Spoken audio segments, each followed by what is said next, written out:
Depois de ser adiado 2 vezes, o censo demográfico vai ser feito este ano. Essa espécie de raio-x do Brasil e do brasileiro é fundamental para definir onde o dinheiro vai ser aplicado. Qual cidade necessita de uma escola técnica e que região sente falta de um hospital, por exemplo. Em outras palavras, o censo ajuda a definir as políticas públicas. Como nós ainda vivemos uma pandemia, há critérios específicos para fazer as entrevistas. E você vai ver quais são eles numa conversa com o presidente do IBGE, Eduardo Rios Neto. Ele também ensina a identificar os recenseadores e lembra que o concurso para selecionar as pessoas que farão o levantamento ainda está aberto. A entrevista é para a Voz do Brasil. Vamos ver. IBGE, Eduardo Rios Neto. Boa noite, presidente. Boa noite, Gabriela. Boa noite, Nazi. Um prazer estar aqui. Presidente, qual a importância do censo para a definição de políticas públicas no país? Olha, o censo é a única investigação domiciliar, né, que vai casa a casa, que cobre todos os municípios do país. E no caso da população, que cobre todos os domicílios de todos os domicílios. De todos os municípios. Então, o censo é uma oportunidade única e geralmente ele ocorre decenalmente, porque ele dá esse retrato estrutural que muda pouco de um ano para outro, mas que é uma âncora para o planejamento. Ele coleta informações sobre idade, sexo, obviamente, mas também coleta informações sobre nível de instrução, religião, tipo de união, fecundidade, que é o número de filhos que a mulher tem, enfim, uma série de indicadores que não estão em todas as pesquisas e, quando estão, não cobrem todos os municípios, né? Também renda, né, que dá base para o PIB, enfim, é uma pesquisa socioeconômica completa. Agora, presidente, o processo seletivo para recenseadores está aberto até o final desse mês de janeiro. São quantas vagas e quais são os salários? Olha, o processo está aberto até 21 de janeiro. Então, essa é a última semana, que no Brasil é aquela coisa de imposto de renda, todo mundo deixa para o final, né? Então, a gente tem um volume de inscrições já muito grande, mas queremos mais ainda. Estamos fazendo essa corrida final. São 266 mil vagas, das quais 183 mil são para recenseadores.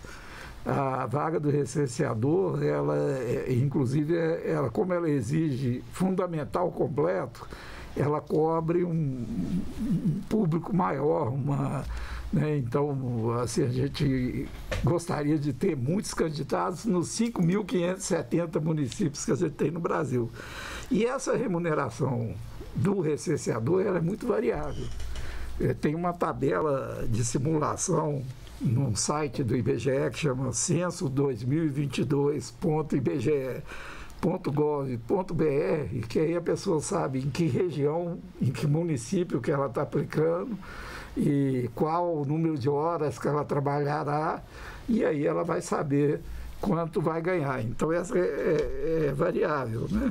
Já a gente tem também o agente censitário supervisor, que são 18 mil vagas, ele vai supervisionar o trabalho do recenseador, ele ou ela, e é uma exigência de nível médio completo, e a remuneração é de R$ 1.700 por mês.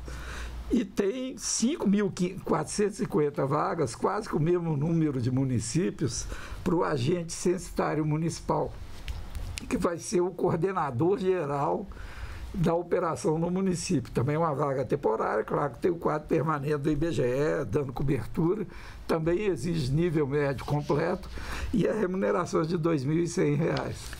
Agora, presidente, o contrato do recenseador será de quanto tempo e quais são os direitos garantidos? Olha, o contrato do recenseador, ele é de 3 meses, a expectativa é de 3 meses, quer dizer, o censo provavelmente certamente vai começar no dia 1º de agosto, então é agosto, setembro e outubro. Alguns casos pode ser renovado por mais um mês, mas o esperado é 3 meses. E ele dá direito a férias e 13º proporcional também.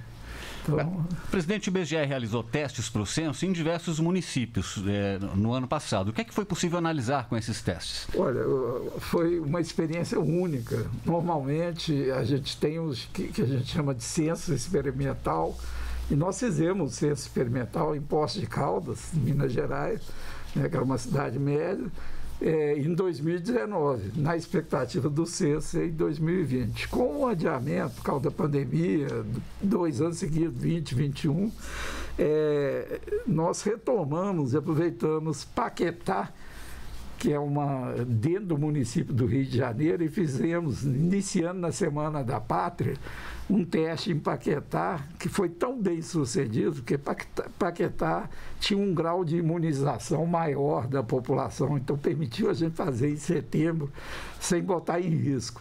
E a experiência foi tão bem sucedida que nós resolvemos estender esse teste para todos os estados, todas as unidades da federação, inclusive o Distrito Federal, e fizemos esse teste em novembro, e foi super bem sucedido, porque nós pudemos testar os equipamentos, o sistema de coleta, se o questionário estava funcionando bem, a abordagem ao informante, o protocolo de segurança. Foi um teste completo, uma mini simulação, coisa que a gente fazia antes só numa cidade, aí nós agora fizemos no Brasil inteiro. Agora, presidente, falando em protocolos de segurança, a gente ainda está no meio de uma pandemia. Quais são as medidas adotadas pelo IBGE para a segurança dos recenseadores e também dos entrevistados? E como é que vai ser feito esse contato na entrevista presencial? Pois é, aí existe todo um treinamento, um manual de abordagem visando a segurança do entrevistado e do próprio recenseador. E também um investimento muito grande nos equipamentos de proteção individual, né? Então já foram compradas máscaras, porque inclusive em 2021 tinha um debate grande, porque a pandemia estava muito forte e letal, né? E havia uma corrente, eu mesmo defendia isso, que se fosse por isso, a gente deveria fazer, né? Por outras razões não foi feito, mas eu, como gestor, sempre dizia assim, eu confio nos protocolos de segurança do IBGE, mesmo naquele auge de uma pandemia mais letal. Agora, depois dos testes e depois da comparação com vários países do mundo, a gente percebe que nós estamos com um protocolo que dá muita segurança e muita tranquilidade. Agora, presidente, tem também a questão da segurança, né? Como é que estarão identificados os recenseadores? Eles vão usar algum tipo de roupa específica? Como é que a pessoa vai identificar o recenseador? Eu um pouco a caráter só com o colete, né? Mas o colete traz um crachá, eu estou aqui com um crachá meu, tenho o meu CIGEP, quer dizer, tem toda a identificação, tem o número de identificação de cada recenseador. Ele vai ter também uma bolsa, um boné, né, que eu não estou totalmente a caráter, estou só parcialmente.